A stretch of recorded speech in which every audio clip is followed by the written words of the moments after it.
पश्चिम बंगाल की जनता ममता बनर्जी के भ्रष्टाचार से त्रस्त थी, परेशान हो चुकी थी। पश्चिम बंगाल में गैर कानूनी तरीके से पैसा वसूलने के लिए एक खास तरह का टोल टैक्स लगाया गया था, जिसका नाम था भाईपो टैक्स। भाईपो का मतलब होता है बंगाली में भतीजा। तो ये भाईपो टैक्स जो है, ये पश्चिम बंगाल का कोई भी व्यक्ति, अगर आप जाएं पश्चिम बंगाल में, और हमारे जो दर्शक पश्चिम बंगाल में हमें देख रहे होंगे, वो जानते होंगे कि ये भाईपो टैक्स क्या होता है, और उन्होंने कभी ना कभी ये टैक्स दिया भी होगा।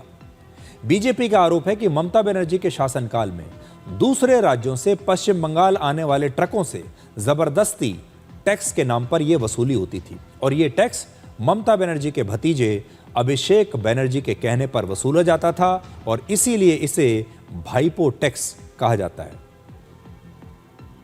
अवैध टोल टैक्स का मालिक अभिषेक बनर्जी था, और सारा अवैध वसूली जो है उसके पास जाता है, through police, through politician, through गुंडा, ये सारा पैसा उसके पास है। और पहली कैबिनेट मीटिंग में ये डिसीजन हो गया था कि सारा अवैध टोल टैक्स है बंद हो जाएगा। आज सर्कुलर जारी होगा, बंद होगा। अब आपको ये दिखाते हैं कि पश्चिम बंगाल में भाईपो टैक्स का ये जो नेटवर्क था, ये काम कैसे करता था। वहां पर हर शहर के बाहर और मुख्य सड़कों पर गैर कानूनी तरीके से टोल बूथ बनाए गए थे। यहां पर अलग अलग गाड़ियों के लिए एक रेट तय कर लिए गए थे, और उसी हिसाब से पैसा वसूला जाता था। पैसा देने के बदले जो पर्ची दी जाती थी, उस पर यह लिखा होता था कि ये किस रोड के लिए परमिट है। ऐसी वसूली पूरे पश्चिम बंगाल में की जा रही थी, और आज आप ये भी सुनिए कि कैसे ट्रक ड्राइवरों से अवैध रूप से ये भाईपो टैक्स वसूला जाता था। और उन लोग सीनियर जैसे पाड़ा का 10 आदमी खड़ा होता था, 200 मांगता था, 200 देना पड़ता था। उस टाइम नहीं देते तो नहीं देता तो गाड़ी खड़ा रहो, नहीं तो घुमा के लेकर चले जाओ कहीं, ऐसे करता था।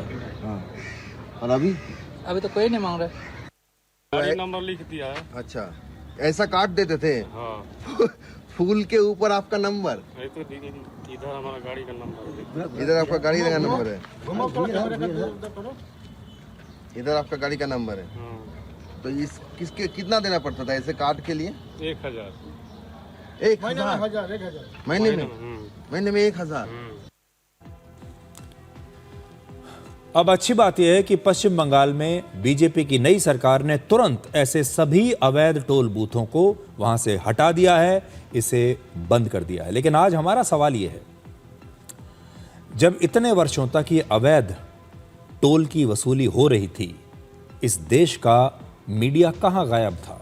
इस देश के जितने बड़े बड़े क्रांतिकारी संपादक हैं, जितने बड़े बड़े क्रांतिकारी पत्रकार हैं, जो भ्रष्टाचार के खिलाफ आवाज उठाना चाहते हैं, जो कहते हैं कि हम निष्पक्ष पत्रकारिता करना चाहते हैं, जो क्रांति लाना चाहते हैं, ये सारे पत्रकार, ये सारा मीडिया तब कहां था जब पश्चिम बंगाल की जनता 15 साल तक इस तरह ये अवैध टोल देती रही? कहां थे वो सारे लोग? पश्चिम बंगाल में भी बहुत सारे अखबार छपते हैं जो अपने आप को क्रांतिकारी अखबार कहते हैं, पत्रकारिता की कस्में खाते हैं, अपने आप को धर्मनिरपेक्ष कहते हैं, प्रेस फ्रीडम की बात करते हैं। आज वो सारे पत्रकारों से मैं ये पूछना चाहूंगा कि ये प्रेस फ्रीडम की बात करने वाले जो पत्रकार हैं, ये सारे लोग उस समय कहां थे जब पश्चिम बंगाल की जनता पर यह अत्याचार हो रहा था, जब उनसे अवैध वसूली हो रही थी इसी देश के अंदर? क्यों पश्चिम बंगाल के एक भी अखबार ने यह मुद्दा नहीं उठाया? क्यों पश्चिम बंगाल के एक भी न्यूज चैनल ने यह मुद्दा नहीं उठाया? क्यों देश के बड़े बड़े पत्रकारों ने यह मुद्दा नहीं उठाया? क्यों इनमें से किसी ने भी ममता बनर्जी का इंटरव्यू नहीं किया? क्यों इनमें से एक भी व्यक्ति ने ममता बनर्जी से कभी इस अवैध टोल वसूली पर सवाल नहीं पूछा? समस्या यह है कि ममता बनर्जी जैसे जो नेता हैं, वो 15 साल तक ये अत्याचार करते रहे, टोल वसूली होती रही, भ्रष्टाचार होता रहा, लोगों को डरा धमकाकर उनका वोट जबरदस्ती छीना जाता रहा। लेकिन हमारे देश का यही मीडिया जो प्रेस फ्रीडम की बात करता है, उन्होंने ममता बनर्जी से एक सवाल नहीं पूछा। ये जो पश्चिमी मीडिया है, उन्होंने ममता बनर्जी से कभी एक सवाल नहीं पूछा। एक खबर उन्होंने पश्चिम बंगाल के खिलाफ, ममता बनर्जी के खिलाफ नहीं की। अब देखिए, पश्चिम बंगाल की फाल्टा सीट पर आज रीपोलिंग हुई, यानी वहां पर दोबारा चुनाव हुआ है। शाम 5 बजे तक वहां 86% से ज्यादा वोटिंग हो गई और इसी सीट पर वोटिंग में गड़बड़ी की वजह से आज यहां दोबारा वोटिंग करवाई गई। 29 अप्रैल को वोटिंग के दौरान टीएमसी के उम्मीदवार जहांगीर खान पर वोटिंग में गड़बड़ी करने का आरोप लगा था। इसके बाद यहां पर चुनाव रद्द कर दिया गया था और जहांगीर खान ने इस चुनाव से अब इस बार अपना नाम वापस ले लिया और आज जहांगीर खान ने अपना वोट तक नहीं डाला। ये जहांगीर खान जो आप देख रहे हैं, ये अपने आप को पुष्पा कहता था और कहता था कि पुष्पा कभी झुकेगा नहीं। और आज ये पुष्पा ऐसा झुका कि इसने चुनाव में उम्मीदवारी से भी अपना नाम वापस ले लिया और वोट डालने तक ये व्यक्ति वहां पर नहीं गया। अब देखिए, कलकत्ता हाई कोर्ट ने शुभेंदु अधिकारी सरकार के बकरीद पर जानवरों की कुर्बानी को लेकर जारी किए गए नए आदेश में हस्तक्षेप करने से इनकार कर दिया है।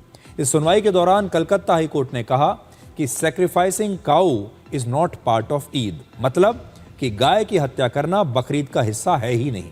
पश्चिम बंगाल सरकार ने हाल ही में एक आदेश जारी किया था जिसमें बकरीद पर कुर्बानी के नाम पर गाय, बैल, बछड़ों और भैंसों की हत्या करने पर रोक लगा दी थी और टीएमसी के नेताओं ने सरकार के इसी फैसले के खिलाफ कलकत्ता हाई कोर्ट में यह याचिका दाखिल की थी, जिसे अब कलकत्ता हाई कोर्ट ने खारिज कर दिया। यानी अब पश्चिम बंगाल में कुर्बानी के नाम पर गाय, भैंसों और बछड़ों की हत्या नहीं की जा सकती।